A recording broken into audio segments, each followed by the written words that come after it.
Welcome to another episode of Your Leader Story, brought to you by Frankly and myself, Jennifer Potter. I am extremely excited today to have my good friend and all-round good egg, Jane Wilson, here to talk to us about her leader story. Jane, good morning, welcome. How are you as you arrive? Good morning, Jen. Yes, thank you for inviting me. Yeah, I'm good. The sun's shining, so all is well. Yeah. Spring is in the air, is it not? Yeah. So for those of you that don't know Jane, let me just do a quick introduction. Jane is a HR consultant and HR coach. She has had a very varied HR career, which I'm sure she'll talk to us about in a moment. And her work now focuses on sharing this knowledge with small businesses and HR professionals as they develop their own HR careers. So welcome again, Jane. I'm excited to get stuck into this. So thank you for giving up your time to do it. And it was very interesting actually being asked questions about a leader because I'd almost forgotten that I had been one. Yes. I think that happens when you make that move to running your own business. Totally. Yeah. And I think HR as well, we're really bad about, we talk about all the training for leaders and often forget that we're leaders too. Yes. So it's actually quite useful, yeah, to reflect on that and think, okay, all the sensible things we tell other people to do, we should be doing it as well. Shock horror. Yeah. Well, that's a really good place to start then. So let's start there with, what does the word leader mean to you? Yeah, I think it was an interesting question to pose. I think, and I can only talk about this in relation to the roles I've had, which often have been professional services. And often I had taken roles when something needed changing. So there was a state of flux in some way, either that I'd been party to changing or I'd come in at a point once the change had happened. So because of that, I would almost always take on a job that had a really clear agenda for change or agenda for action. So with that in mind, leader in that context for me is the person who kind of sets the route, but then walks alongside the team to get there. Yeah, and I love that sense of having an eye on the future, the vision about the kind of destination of travel, and then bringing the people together. Bringing being alongside and bringing them with you. I think that's a great metaphor for every leader, actually. Yeah. Yeah. So that's kind of how I would envisage it. Yeah. So when you considered yourself a leader, oh no, I just did that. I'm banning Did you myself. just do one though? What would that mean? No, the other one was off. The other one was off camera. Oh, was it? Oh, Bad. okay. This is bad. I Inverted can't do this commas. again. I So mean, feel free. Yeah. thinking about times when you were a leader, what did you enjoy about being a leader? I definitely enjoyed, I mean, I enjoyed all of it because I quite like getting on and getting stuck in. But the things that really have stayed with me and have really sort of filled my heart with joy have been the people that I coached and supported and helped, I guess, to see what their strengths were and where they were best suited. There's two particular people I have in mind, who both of them were kind of in a slightly different role. And I sort of recognised that they had huge strengths and potential, but perhaps weren't in quite the right slot for them. And really helped them and encouraged them to explore what would make them magnificent rather than just good, which they were already, but that kind of where their specialness would really shine through. So there's two people that I think of in two different roles, different organisations that I had. And they really stay with me as something, I really achieved something, I really gave something extra there. So that idea of helping people kind of see where their speciality lies and then encouraging them to go for it. And for one of them, actually, I can think of three now, but for all of those, one of them was quite a significant change from what they were doing. For me, that's yeah, I enjoy that kind of seeing something different and then encouraging people to get there. Yeah. Yeah, I can absolutely echo that in my own journey. Mm. That sense of, like, as a manager working with people, you're there not only, I think, to make sure that they perform and to support them to be able to perform the best that's possible for them in any given day, but also to see their potential. And I think Yeah, often the role of a leader, particularly with people and talent, is to sometimes help that person see their potential, because I think definitely. sometimes it's easier to see it when you're outside than if you're the person. Yeah. And I think also I'm used to move roles quite regularly, about every 3 years. And so you're gaining kind of knowledge and perspective as you go. So if you come into an organisation where somebody's been there for maybe 10 years, they almost have forgotten, they've gone local, they've almost forgotten kind of what the rest of the world is like.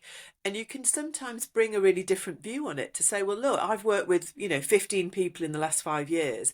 And this is how you compare very favourably, or, you bring different lessons, I think, and a different energy when you join after people have been there for a while. Yeah. So if that's what you loved about it, what did you feel was more challenging? What do you feel is more challenging about being a leader? I think personally, the need to generate the energy to keep driving things forward, I think was draining.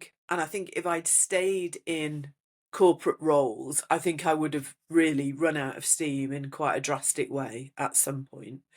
I think the thing that I always found the hardest, and with the idea that many of the roles that I was in had this agenda for change, the thing that I found hardest was I gave this idea of a leader has the vision and they describe it and kind of encourage and engage with the team to get on board with it, and then we walk together to achieve it.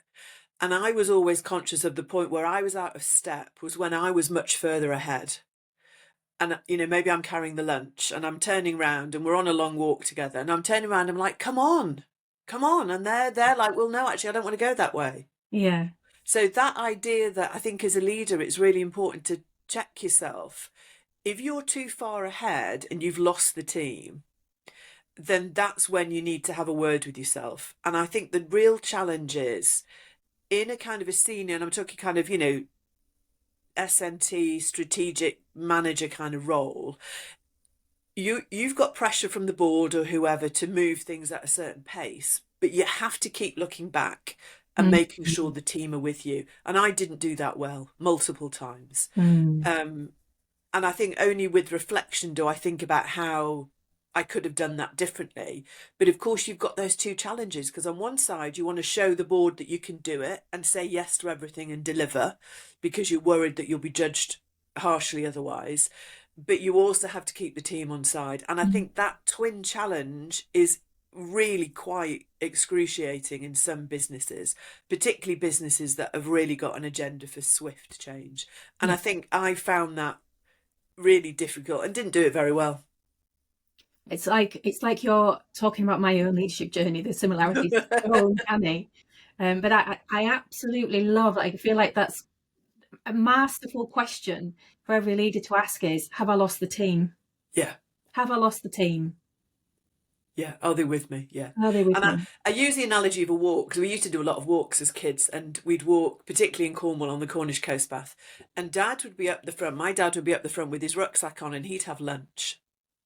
And that was the ultimate incentive to try and keep pace with him. But I remember the tears, and I can still remember that feeling of anguish as he disappeared over the top of the next headland. And I was thinking, I really want lunch, but it's so far. My little legs won't carry me.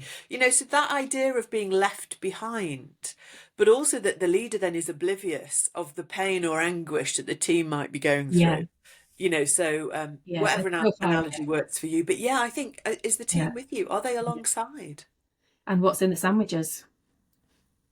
Never egg mayonnaise. I mean, I'm definitely a carrot over stick. Probably some sort of cheese and pickle situation, I'm thinking. But So let's take it right back to the beginning then. When you were young, did you ever dream about being a leader?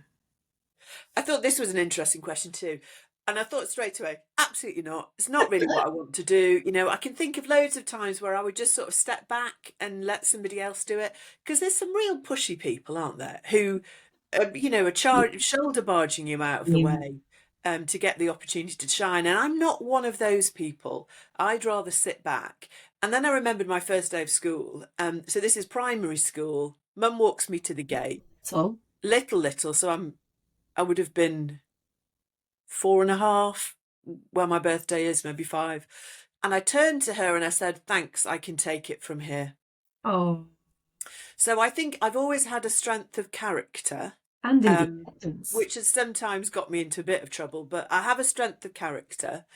And therefore, leadership has always sat quite lightly with me. I can take it or leave it in a way. I'm not power hungry.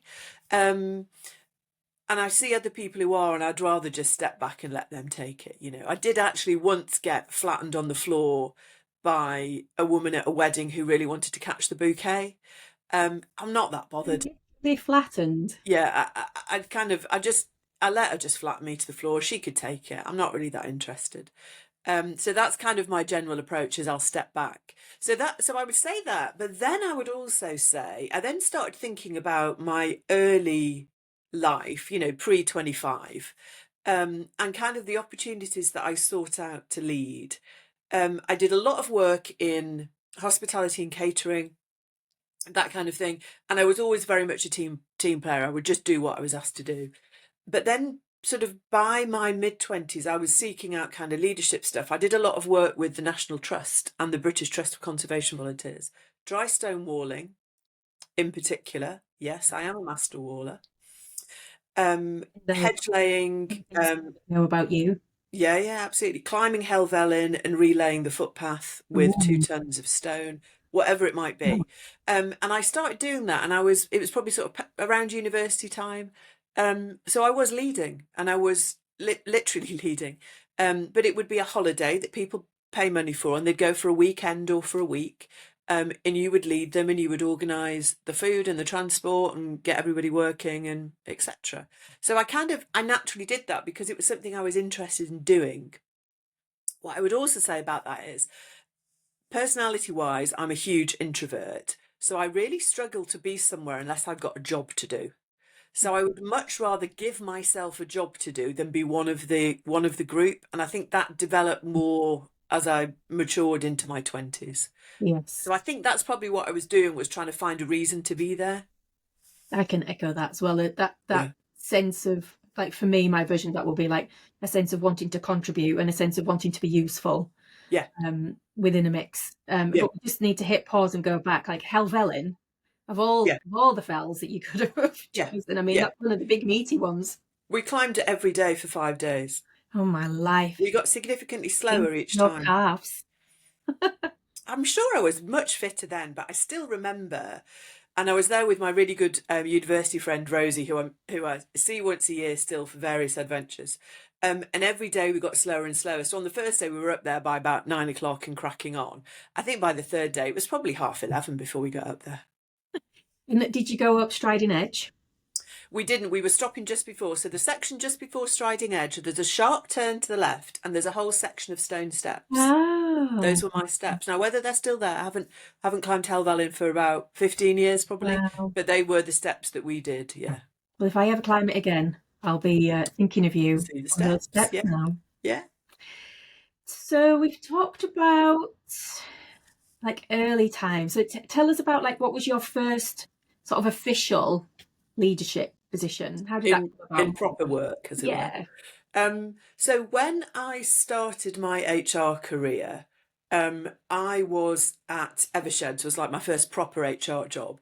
And I joined and got promoted, and then had the great opportunity then to be able to recruit a team to work alongside and fill some of the roles that I'd moved through.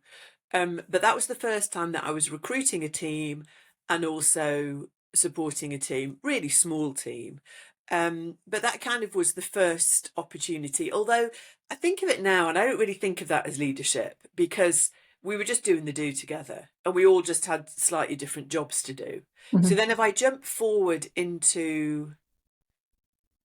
took a big career break and went travelling for a year, and then came back and did a variety of work before I ended up back in law firms. And when I got back there, so this is probably another 5 years on, that was when I started managing much larger teams and more disparate teams within HR, because I was wanting to develop my portfolio of experience. So I wanted some experience of recruitment and grad recruitment, and also shared services I started working with then. So I was kind of taking on bigger teams. So I probably, by the end of that role, I probably had about 35 people all around the country in different disciplines that I was supporting. So that was probably the first, if I think about it now, that's kind of the first time I was properly a leader and had to really think about strategic direction and encouragement. Yeah. And what's your leadership journey been like since then? Like, what are tell us some of the highs? Because I know you've said already that you've moved around quite a bit.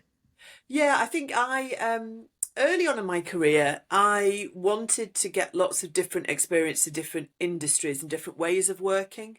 So I had one job where I was doing a whole restructure org change program, which involved putting in quite a sophisticated HR system and also setting up shared services. So that was kind of project based and away from home and working with lots of different people. When I went into financial services for a spell, again, I did a whole range of roles. I did business partnering. I was supporting managers in a call centre. I was in a head office function and dealing with shared services and payroll and systems. So I've done kind of a bit of everything, really. And that's sort of what really interests me the most about HR as a career, is that you can do a lot of different things. And for me, it was generalist, but kind of with a heart of techie stuff. And I think the biggest challenge I had was my last role in corporate, because I was managing the entire function. So that was L&D through shared services, payroll, benefits, HR business partners, and grad and recruitment. So the full spectrum. Oh. And that's a bigger challenge then, because you need an understanding enough of each of those disciplines. And it's also like more plate spinning, because you have to keep, grad has a cycle, an annual cycle, and L&D does to some extent, but recruitment is more ad hoc. And then you've got business partnering where issues are popping up. It becomes way more complicated then. So that for me was the biggest stretch in terms of a leadership role. What's the biggest lesson that you've learned about being a leader?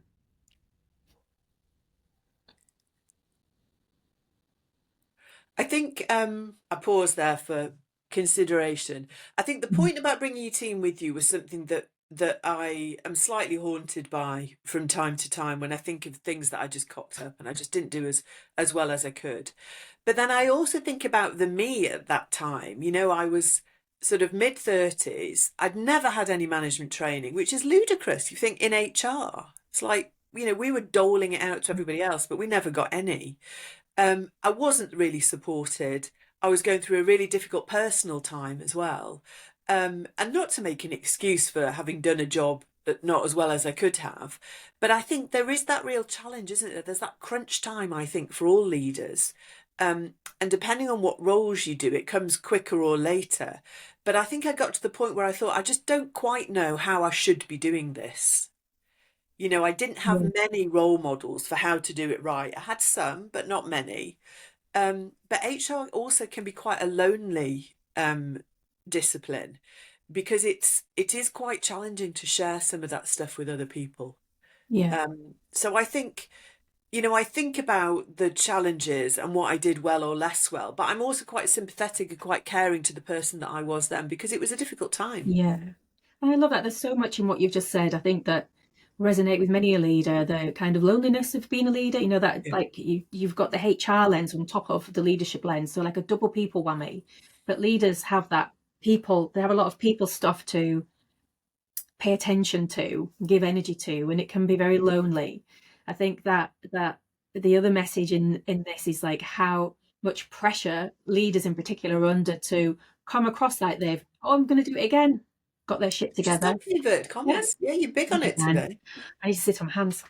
That they've got their shit together, because it's like you feel like you're having to, be there in the moment, know the answer to every question that comes your way, and look like you know what you're doing. And most of the time, 99%, most leaders are kind of going, oh my God, this is a new one on me, or I've never had this one before. Oh my God, how am I going to navigate this?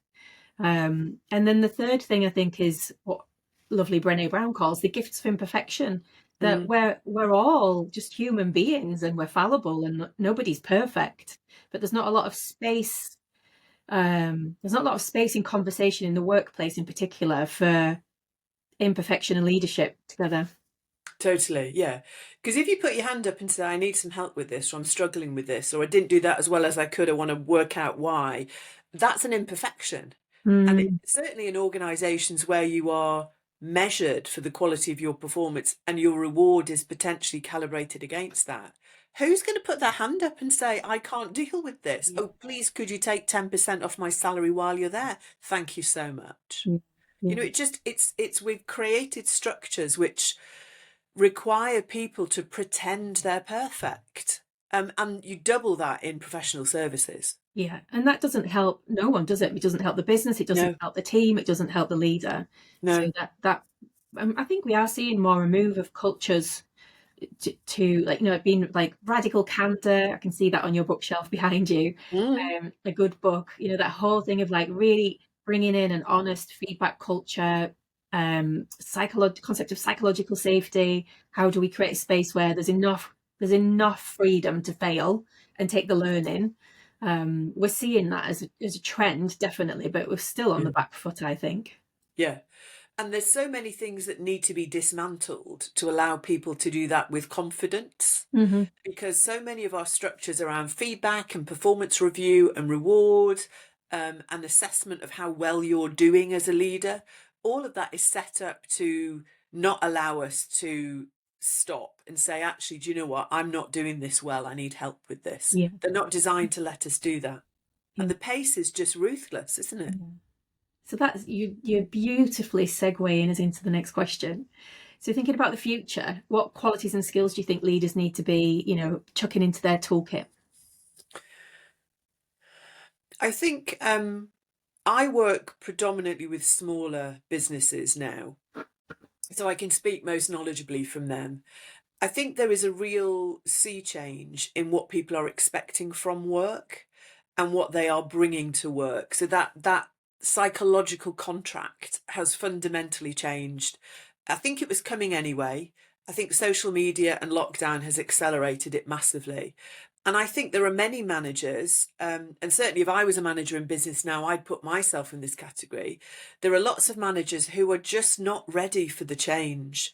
They know how it was for them, but this idea of saying, well, that was School of Hard Knocks, that's how I grew up, I'm sure it'll be fine for you.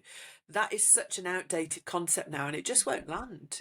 People are just not prepared to tolerate some of the absolute crap that we had to deal with. I started work in 1995.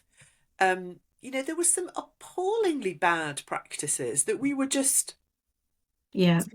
I won't even say we were expected to tolerate it because we didn't even question it. And looking back, I'm thinking, oh my God, I cannot believe that we allowed that. And particularly as women in the workplace, Mm. even as recently as one of my latter day law firm roles, I was told on my first day by one of the senior leaders who had recruited me, by the way, nobody really likes HR around here, so it's probably best you don't say anything in this meeting. So I'm thinking, A, To the meeting. you absolute arse for saying that. And number two, I'm so glad I got up at 6:30 and came down to London on the train for this meeting where I can sit silently. Maybe you'll ask me to pour the coffee at some point. Oh God. It was just like, and it was that kind of thing. I kind of guess it probably does still happen. And I'm appalled if it does, but I almost expect it to, because many of the people who doled that out are still in the workplace, aren't they? So anyway, I digress. Back to your question. So I think the number one thing I think that managers are needing to skill up with now, leaders are needing to skill up with now, is this idea of responding to your team. So you listen to them, you ask them what they're interested in, you ask them what works for them and doesn't, rather than assuming that you know. I had a great moment with a manager a few months ago who, during some training about diversity, said, do you know, I've just had a thought. It's not about me, is it?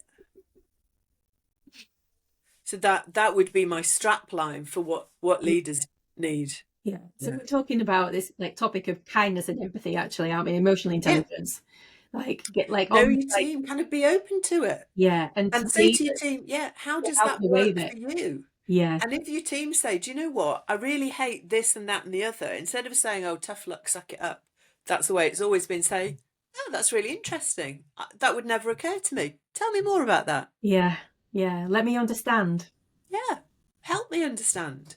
Yeah. I don't understand that at all because you're 35 years younger than me and I don't know what you're saying most of the time. Yeah. So Yeah. help me Yeah. understand. Yeah. And that actually, reverse mentoring was seen as a hot topic. And just thinking about that, what you're Nice. saying, like Yeah. reverse mentoring, where I think it came about in the tech industry from the younger people that were obviously more savvy with the products that the company was there Yeah. to sell, and the board being reverse mentored by the graduates so that they could become more tech savvy themselves. And then obviously it's being applied in all sorts of contexts now. But absolutely that where the age gap is getting bigger, there's more greater diversity, thankfully, in our workplaces. How do we embrace that? Yeah, in a really non-judgmental way that actually is interesting and helpful for everybody for innovating. And yeah, absolutely. And I think it's for leaders as well to get into the headspace of suddenly, instead of thinking, oh God, another thing to worry about as if I haven't got enough to do, which is one kind of mindset I have seen and felt in business, versus to say, actually, do you know what? This is a really interesting opportunity to kind of improve what we do and change it and evolve. And I'm open to that. Yeah. And I appreciate that being open to change requires extra energy and a bit more time. And that's difficult because I can still remember 20 years ago being in those roles where you don't have time to breathe. You know, I would eat lunch on the toilet because I didn't have time to do both. You know, it was ludicrous. So, you know, I understand that that's hard to say, but that's kind of the mindset you need to try and get into. Oh, how interesting. Yeah. What does that mean? What do you mean by that? Yeah, tell me more. So who's inspired you then, thinking more broadly in terms of leaders? Do you have someone that you think, oh, that person, known or famous, like, or fictional or real, that you just like, they really embodied what made a great leader? Yeah, for me, I have one always. She'll blush as I say it. So Anna Patra, as she was then, Anna Roberts, as she is now. I interviewed her actually on my podcast recently, Your HR Career, so you can hear more about her experience. But she joined Evershed. So I was in a manager role and she came in at the next level and managed Leeds and Manchester initially. And she was the first HR person I'd ever seen who kind of did it in a really positive way. And she is my role model in terms of management style, still is now. And what she came with was absolutely rock solid knowledge. She knew her shit. She'd done it. She had it all in her toolkit ready to go. She was really good at listening to us and to the business and made a point of doing that in her early stages. And she joined us as her first law firm from public sector primarily. So it was a change for her, but she just said, okay, I don't know any of this stuff. You tell me. Terrific. And she also did it with a real panache and a real kind of lightness of touch. She's very good at reading people and very good at influencing in a positive way. And to see her, I remember doing the notes for her in an early contentious meeting, quasi grievance, and just the deftness with which she dealt with this particular individual was just a joy to behold. I can still remember it in detail now, and that was 25 years ago. So she is my blueprint for good manager. And Yeah. there's someone that you're describing to me with like excellent emotional intelligence, Yeah. excellent relationship skills, excellent people understanding skills. Yeah. Yeah, fantastic. Last two questions. One is my wild card. What See, I've question? lent in with interest. Go ahead. What question should I be asking that I've not asked on this podcast? Oh, you're landing that on me.